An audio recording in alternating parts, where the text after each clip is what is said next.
Good afternoon. If you can hear me, what are some of the common mental health challenges in children?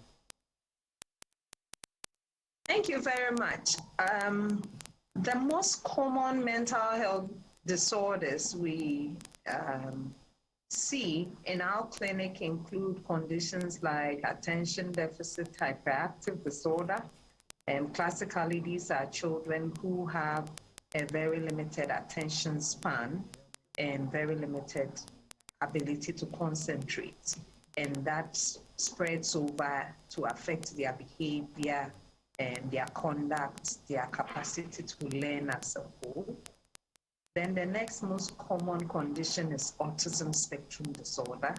That also is a neurodevelopmental disorder which also affects children's development. Most of the time, the symptoms commonly noticed with autism spectrum disorder borders on their level of social development or communication development and emotional development. And these children typically will be seen to be self-isolating. They will be seen to be not capable of communicating or expressing their needs like other normal children would.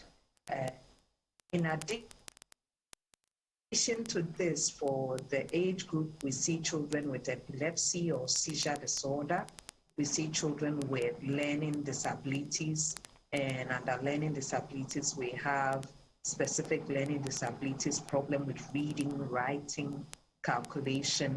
Then we see children who may have, as a result of any of the ones I've mentioned above, develop conduct disorders or disturbances in their behavior.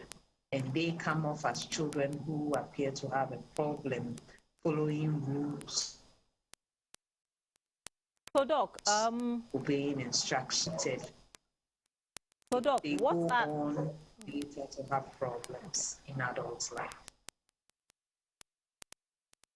So, Doc, what are some of the signs to look out for in children growing who are very energetic and they could communicate, but from all of a sudden they just tend to be quiet and they always isolate themselves? So, typically, just as your question indicated, every parent or every caregiver gets to know the baseline behavior of the child. And with a deviation from that baseline, that could tell you that there's something not right. But if you are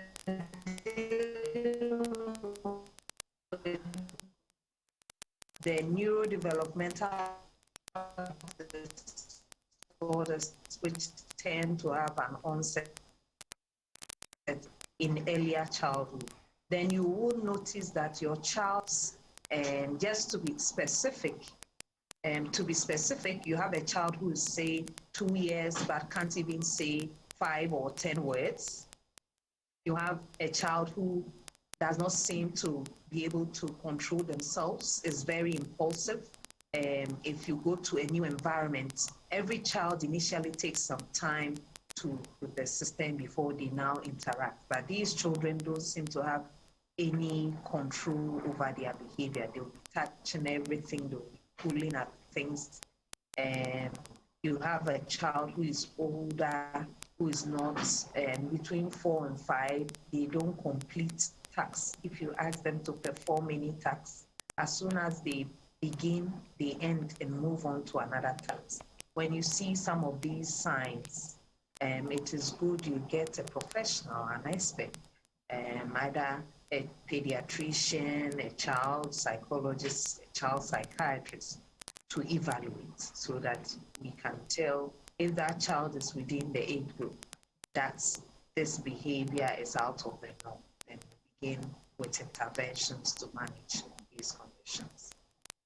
Most parents do overlook some of these triggers. What are your advice for them? My advice is that parents need to pay a closer attention to their children. In our setting, we tend to assume that children do not have problems, but children do have problems. Children develop also conditions like anxiety disorders, depression, even schizophrenia has been identified at very early ages at 6 and 9 in children. So my advice to parents is that don't label the child as a difficult child. If you are developing appropriately, then there's an age bracket within which you begin to follow instructions. In fact, from the age of about 8 months, the child is capable of remembering something. So when you begin to set boundaries for the child within the age group they are in are able to comply to those rules. So if you see persistently that your child is not able to remember the lessons you are teaching the child, and therefore appears to come off as a difficult child, a demanding child, the labels we give a lot, a disobedient child, then for me, that is the cue for you to come for us to assess that child. Sometimes the children are having problems hearing. Sometimes they are having problems communicating because they either have a neurodevelopmental disorder or a physical disorder. So parents should create a right environment for the children to develop.